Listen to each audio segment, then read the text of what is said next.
welcome to Starseed Love. I'm Tara, and this is going to be your monthly astrology forecast for June of 2021.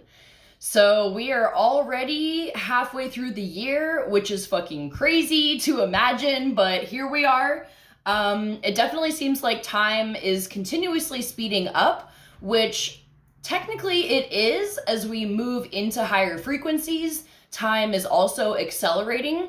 So if it feels like time is flying by, it's because it actually is.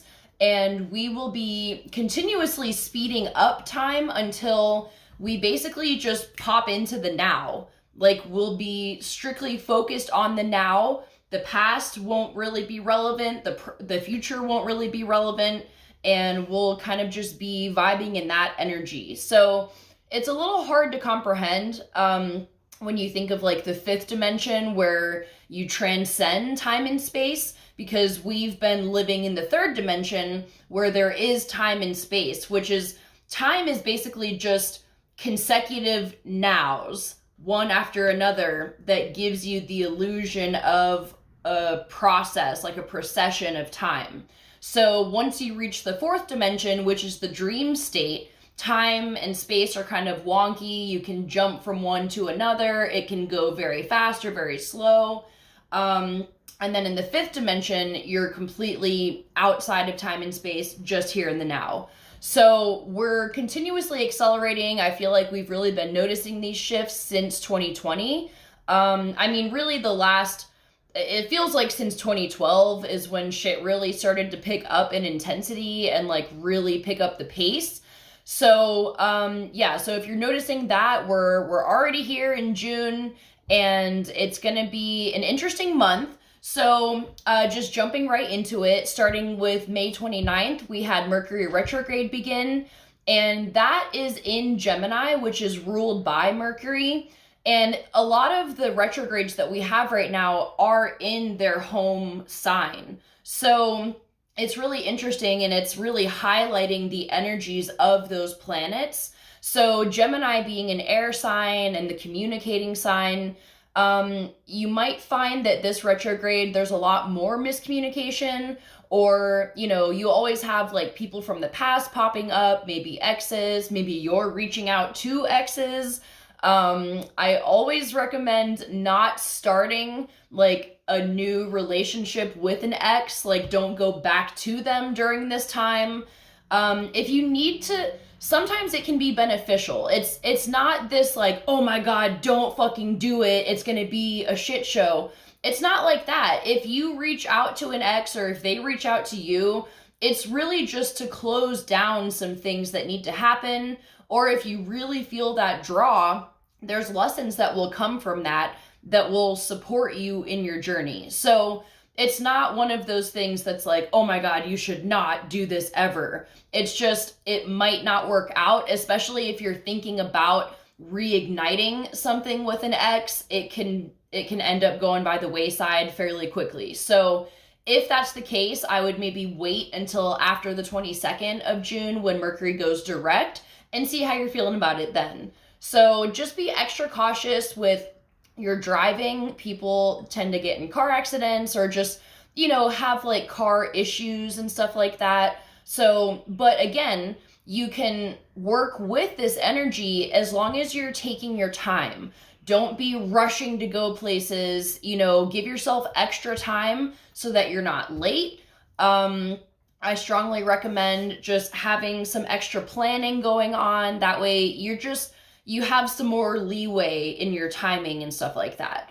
So, also with Mercury, it's a good time to reanalyze, revisit, rewrite, just kind of, rethinking your plans for the future, trying to get things in, just kind of a more, I'm trying to think of the word, like, you just want to reanalyze everything and make sure that if there's anything that needs tweaking, now would be the time to do that.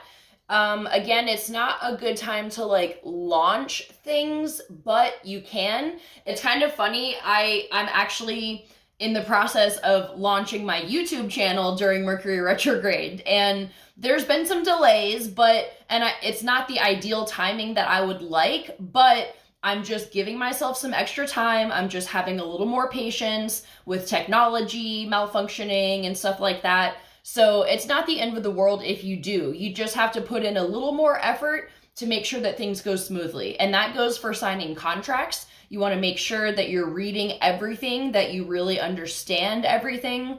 So it's nothing to fear.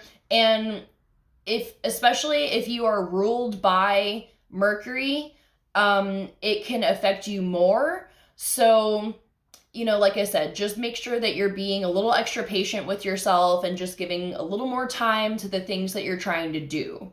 So then we have Venus moving into Cancer on June 2nd. And Cancer is essentially the divine feminine energy. So with Venus moving in there, the planet of love, it's kind of this energy of you going within and kind of retreating into the divine feminine energies within yourself. And it can help you connect with spirit more so. Water signs are very intuitive, very connected to spirit.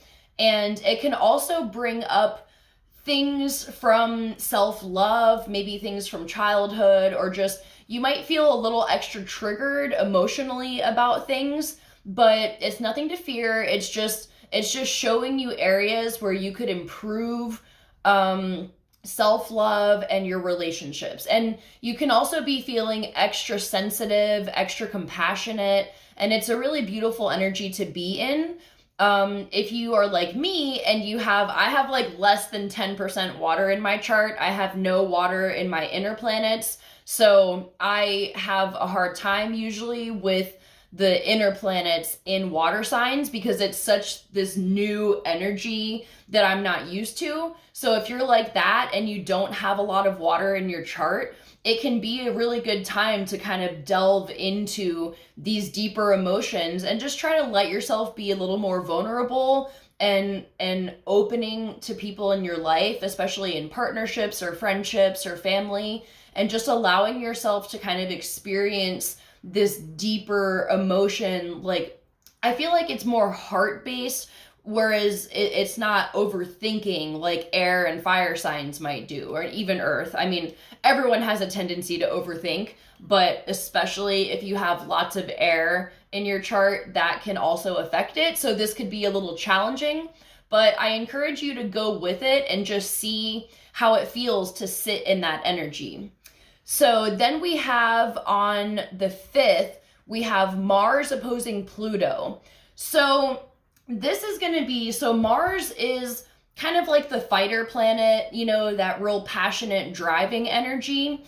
And with it opposing Pluto, which is like the ruler of the underworld and the subconscious mind, it's going to be highlighting like victim mentality. So if you or others in your life, and I feel like we all have this at some point, or we all deal with it throughout our lives of feeling like a victim, this could be highlighting those issues and just bringing up times in your life where you may have given your power away to somebody. So this would be a really good time to focus on releasing those things and reclaiming your power. So if you feel a little triggered in those areas, or maybe you're going through something where you just feel very victimized, just know that it's just this energy of the planets and this opposition between Mars and Pluto. And again, everything in astrology is giving you opportunities for growth. So, if you feel that trigger and you're like, I don't know why the fuck I feel so angry about this, just bring it back down and be like, okay, why am I triggered? What is this bringing up for me? And there's most likely something from your past that's going to be a predominant energy or memory that's related to that victim mentality. So just be gentle with yourself with that and just let yourself go through whatever you need to go through to kind of process that and to reclaim your power and know that no matter what the situation is, even, I feel like a lot of starseeds, we go through this thing where we're like, I don't want to be on Earth, and we feel trapped in this system, in the matrix. But we have to remember at the end of the day, as much as we bitch about it and as much as it is very frustrating sometimes, we did choose to be here. And, you know, with women especially dealing with the patriarchy, it's almost as big as it is, if not bigger, than the feeling of being trapped in the matrix, where it's like, it just feels like things keep being put on you. But again, we chose to experience this and to be a part of it. And at the end of the day, it's because we need to heal those energies so that we can help others also heal through that as well. So there, you know, we're all in varying aspects of that journey of finding peace with the life that we are incarnated in and all the challenges that come with it. And you'll have ups and downs. Some days will feel like you feel so fucking empowered and you're like, yes, I can take on the world right now. And then other days you're like, why does this keep happening to me? So just go with the flow with it. And, you know, like I said, just process shit that comes up and take the moments where you feel empowered to really set out those intentions and stuff like that. And just to remember that you are a powerful spiritual being. So then we have a solar eclipse on the 10th of June. And this is a follow-up of the lunar eclipse that we had on the 25th, 26th. And eclipses are very powerful energies. They are complete resets. And there's a lot of fear. And I noticed particularly with this last lunar eclipse blood moon, there was a lot of fear of like, oh my God, don't charge your crystals, don't manifest. It's going to be chaos. And yes, it is chaos energy, but you can use that. And personally, I felt very drawn to do a big ritual, and I had my crystals out and I made some eclipse water, and it reminds me of like Kali, like the dark goddess, where it's like, you know, the fighter goddess, and she's just like badass as fuck. She thrives in chaos. And chaos is transformative, it's destructive, it breaks down all the old barriers, and it allows you to start fresh. And that's exactly what the eclipse is.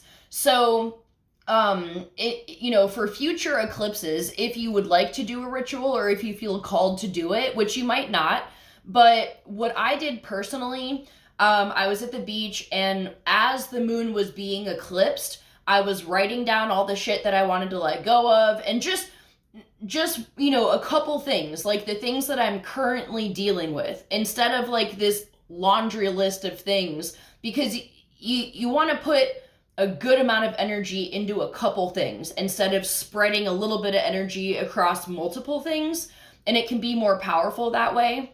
So then once the moon was fully eclipsed and it was the blood moon, I burned those papers, I released it, and then I just sat with my intentions. And then as the shadow started to cross back across it and the light of the moon started to come back, I started visualizing what I wanted to manifest.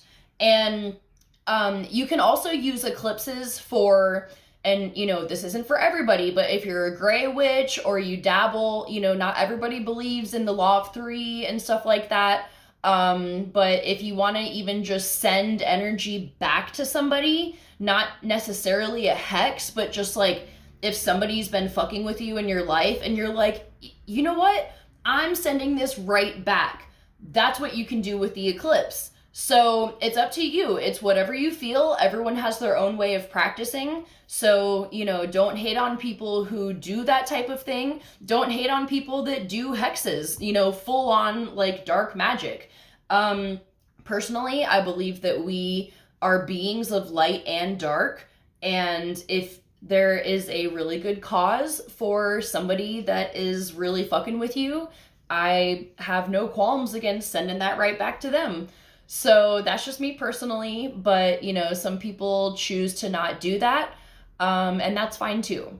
So this eclipse, this solar eclipse, with the solar eclipse, it's gonna be more like the world, I feel like, whereas lunar eclipses are more inward in the moon. They're both personally transformative, like for your inner self. But I feel like with solar eclipses and with this one, it's going to be more like world-based energy and kind of another reset of what's going on. And this is a 5-year, 2021 adds up to 5, which is massive change and breakthroughs. And with the other astrology that's going on here, I think we're really going to be seeing a lot of the breaking down of the old system. It started last year. You know, there was lots of civil unrest, lots of unexpected events, lots of chaos, lots of fear, but look at where it's getting us. You know, all these things that are going on, as excruciatingly painful as they can be, it's serving a greater purpose. So, you know, this eclipse is going to be the resetting of a new cycle. And again, it's going to be during Mercury retrograde. So it's not necessarily the time. You can set your intentions, but it's not necessarily the time where you want to like launch full steam ahead into this new life. And like I said before, if you really feel the call to do that, go for it. There's not going to be this bad thing that happens that like prevents it from happening. You just might experience some setbacks or some delays. So just be patient with that. And then if you know, it'd be a good time to really just get your head clear about what it is that you want to go all in on. That way, when Mercury is direct on the 22nd, you can like launch everything then. So then on June 11th, we have Mars moving into Leo. And this is going to be very entertaining energy. I feel like it could all, I don't want to say entertaining specifically, I guess, because it could get intense. There could be, you know, Mars is like that, like I said, that passionate, fiery, like fighter energy. And Leo is a fire sign. So this is going to be just revamping that power. And this is going to be during Gemini season, which is also another, Gemini is like fiery air, in my opinion, you know, and I love my Geminis and I love my Leos. I have a lot of Leo in my chart, like my moon, rising, and my Venus are all Leo. So I thrive in Leo energy, but, and if you know a Leo, you know that they're very outgoing, very charismatic. People are drawn to their energy. So this could be a really great time for your sex life. You could be having like really amazing sex, or, you know, finding a partner that, like reciprocates with you sexually, or you guys just have good chemistry. Or if you're in a relationship, you could be having this highlighting of sexual energy between you that's like reigniting the spark. Or maybe you just like have a random night where you guys just have like really hot, steamy sex. So that's looking pretty good. It's also outside of sex. It's going to be kind of boosting your confidence. You'll feel more determined to kind of get shit done. And I feel like it's going to be a nice balance with Venus and Cancer for most of the month, because Venus actually goes into Leo with Mars on the 27th of June. So then we'll have Venus and Mars in Leo. So that, I think, is going to be entertaining. You could have a lot of really fun adventures coming up and stuff like that. So that will be exciting.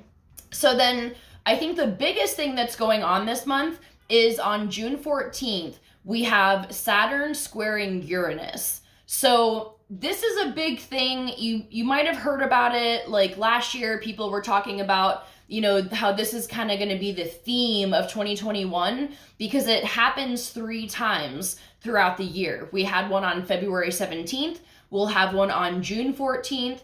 And then we'll have another square on December 24th. So it happens 3 times, and it has very lasting effects, because if you think about it, Saturn is a planet of like constriction and being rigid and boundaries and karma and the status quo and the way things are.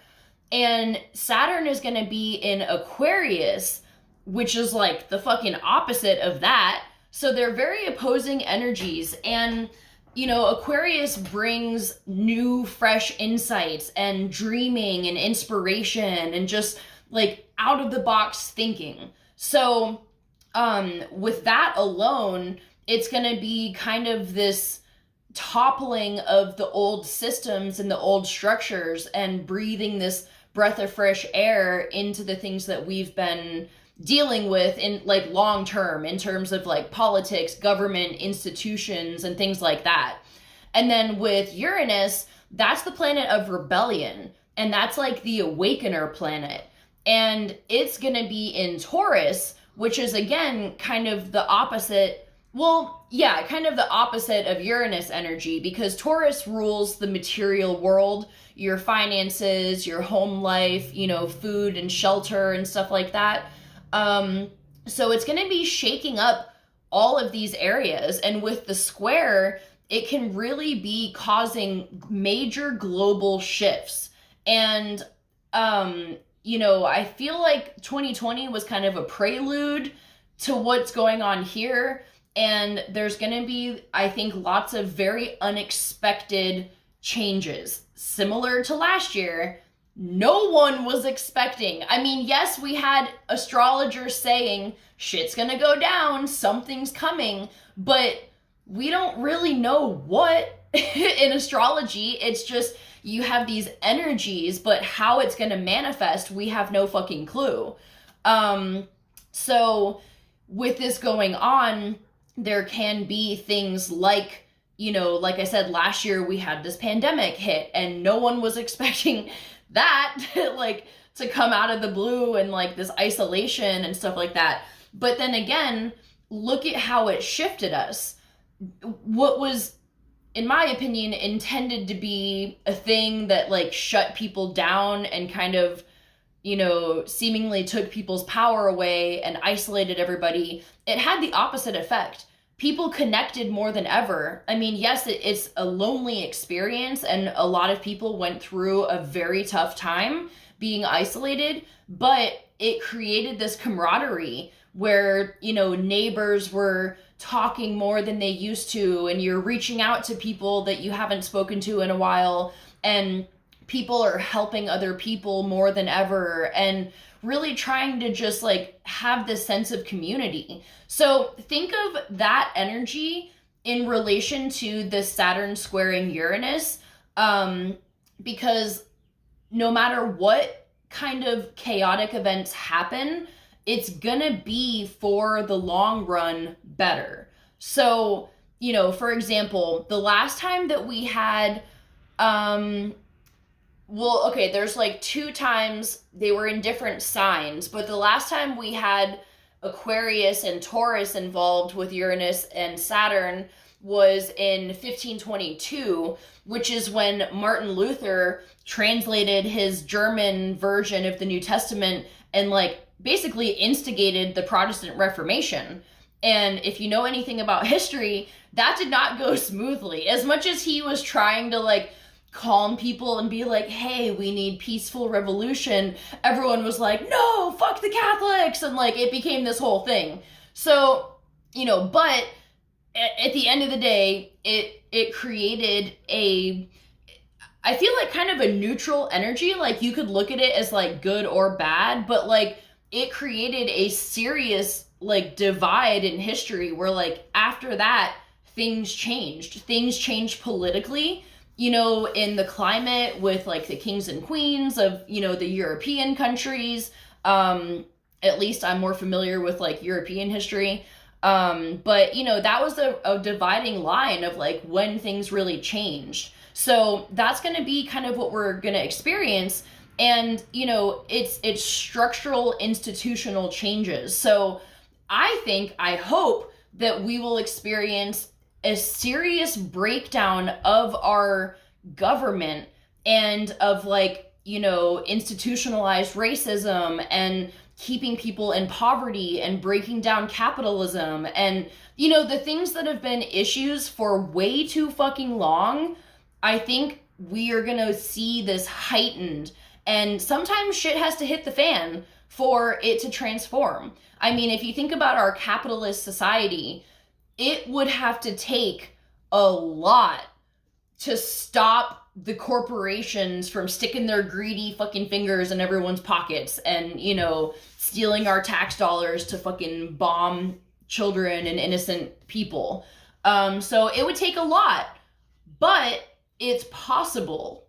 And that's the energy that we're moving into, is the breaking down of those systems. And it's also that we can build on top of that. So it may seem scary to some people, but thinking of the bigger picture and the ascension process, it's going to be very, very powerful. And it's going to be times where we look back in history and we're like, oh shit, that was a year, you know? And I was just laughing because there's a meme that's like, I'm tired of being, you know, living in history like every fucking day now, or like living through a major historical event. And I feel it. Like, it feels like our whole lives have been one big major historical event. But, you know, that's what we signed up for living in, like, literally the most powerful and transformative lifetime we've ever experienced. Not just on Earth, but in all of our souls. Because I'm not sure if you've heard this, but this is the first time in terms of the ascension process and elevating consciousness to the fifth dimension.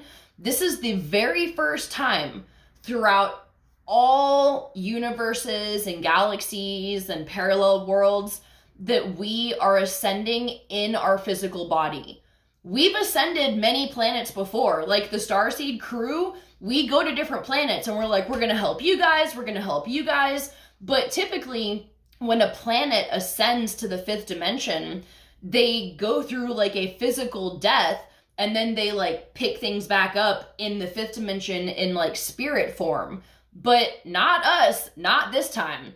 That's why there's so much talk about our bodies literally shifting from carbon to crystalline. Our DNA, which is actually 12 strands instead of 2, is being activated to literally embody the galactic energies and everything that you would get in the spirit realm, like the ascended masters, the abilities to teleport and, you know, like instantly manifest and like telepathy and all that shit.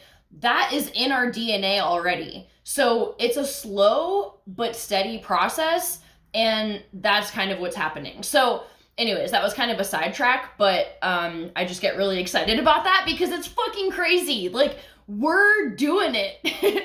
And we will look back on this lifetime for the rest of our soul's history and future. I mean, this is the epitome of like what it is to live. So despite all the chaos and the fear that it might bring up, just remember that this is part of something fucking massive, and that you will be proud to have been part of it at the end of the day. Okay. And then, okay, so going back to this Uranus-Saturn square, there might also be like weather things going on, like extreme weather. There could be like possibly earthquakes, tsunamis, you know, fires. I'm in California and LA, and fire season started earlier than it ever has this year. But like in 1977, we also had a Saturn-Uranus square, and that's when like Miami froze. Like, it got like a fuckload of snow, and they had record lows in their temperatures, and Alaska had record highs, and there was like all kinds of like devastating earthquakes and stuff. So like things like that are possible to happen, especially with Uranus being in Taurus, because Taurus is like the earthly realm, Uranus is like the shaker-upper, and it could literally like shake up the energies of the planet. So, June 14th for that. The last square will be December 24th. So it's gonna kind of be the theme for this year. And it's interesting that this is happening in a 5-year, like I was saying, with that massive change. And you gotta remember, to have massive transformation, you gotta have massive chaos. It just goes hand in hand. And chaos is nothing to be afraid of. You can thrive in chaos. And if you're in the flow and you're trusting the process, you're trusting your higher self, you know that, you know, you are protected, and that whatever happens, this is all going to be for the betterment of humanity. That can make it a little bit easier to work through. So, okay, moving on. Then June 20th. So then we have like kind of a lot going on back to back through the rest of the month. June 20th is the start of Cancer season. Yeah. And then also the summer solstice. So, once we're moving from Gemini, which is very fast-paced energy, kind of more, I don't want to say masculine energy, but just like moving very quickly, taking steps to move forward and stuff like that. And then we're going to be stepping back into Cancer. So that'll be retreating inward, kind of similar to, Venus being in Cancer. It'll be tapping into the divine feminine energies within yourself, healing and letting go of shit that is blocking that feminine energy. So you might have things coming up that trigger you in that regard. But with the solstice, that's going to be the longest day of the year and the shortest night. And then after that, the days will start to get shorter and the nights will start to get longer until we hit the fall equinox on September 20th, 21st, and then we'll be in equal balance. So with it being the longest day of the year, it's a good time to let go of the fear and step into the light. Shedding doubts, that would be a good time to maybe like burn a candle to release some shit, or, whatever you feel like doing. I mean, it's going to be Cancer season, so maybe something with water. If you're near a body of water, an ocean, a lake, a waterfall, that could be really healing to kind of bathe yourself in that energy, or even taking like an Epsom salt bath, or if you're somewhere that has like the float tanks, the sensory deprivation tanks, it has like thousands of pounds of Epsom salt, and that can be super healing. So that's something to think about. And then also on the 20th, we have Jupiter moving retrograde in Pisces. And like I was saying, a lot of the planets are retrograde in their home signs, so they'll be kind of extra potent. And Jupiter is, kind of an outer planet. So like we also have Neptune moving retrograde at the end of the month. You're not going to feel these things like instantly. They're going to be kind of longer term things that kind of take place in your life. So it's not, I don't want to say it's not a big deal, but like you're not going to feel it like Venus or Mercury retrograde. But with this Jupiter retrograde in Pisces, I feel like this is going to be favorable because Jupiter is expansion. And in Pisces, that's like your inner self, your spiritual life. So you could be having these major shifts where this expansion is turning inward. So that could be very powerful. And then after that, on the 21st, we have Venus trining Neptune, which is a very favorable aspect. It can provide very magical experiences, like magical surprises, pleasant surprises in areas of like your love or your spiritual life. You could have epiphanies. Neptune is like a very dreamy planet that's it's got very like spiritual vibes to it. I don't really know how to explain it, but it seems like you could be having like increased optimism about your love life if you've been stressing about that, or just having insights for where you want to be taking your life. Or you could have like aha moments where you find a block that has been holding you back spiritually and you're able to let go of that, seemingly effortlessly. So be on the lookout for that. That'll be on the 21st of June, right after the solstice. Then we have Mercury retrograde ending on the 22nd, which will be great. And yeah, there's like a shadow period for a couple weeks after that, but the effects of retrograde will be lessening after the 22nd. Then on the 23rd of June, we have Venus opposing Pluto in Capricorn. So this can be tension in relationships and your finances and career, but kind of just, again, I feel like it's beneficial because it's going to be highlighting things that need to be cleared so that you can move forward. And it's kind of good timing because that's going to be happening before Venus moves into Leo. So I feel like it's going to help you clear out what you need to clear out so that you can just like go have fun, and just like enjoy your life and your adventures and your experiences and stuff like that. So it's going to be clearing out the old programming, especially related to money, how you make money. You could be getting inspirations for where you want to be shifting your career, if you want to be starting new ventures, either on the side or as your main source of income. This could kind of be assisting you in that as well. So then we have on the 24th, a full moon in Capricorn. And this is going to be about wrapping up. You want to make sure that like you're wrapping up projects that you've been working on that maybe are just kind of lingering, like any unfinished business, any loose ends, or just things that maybe it's a project that you started, but like you didn't really finish and now you're not really feeling it. Like get rid of those things, or like end them or complete them, like whatever you're going to do, but you got to make room for what's coming in. So that's going to be the focus of that. Obviously, full moons are good for like completion cycles and releasing things, and letting things go, because as the moon starts to wane and get small towards the new moon, you're letting go, you're getting smaller. So it's a good time to like be shedding the layers, and then on the new moon, you'll plant your seeds and start the growing process. So, and then on the 25th, we're going to have Neptune retrograde in Pisces. And this is going to be kind of like a reality check. I feel like it kind of correlates with the Venus trining Neptune before, because Neptune, before it goes retrograde, it's going to be this dreamy energy where you're just imagining the best possible life.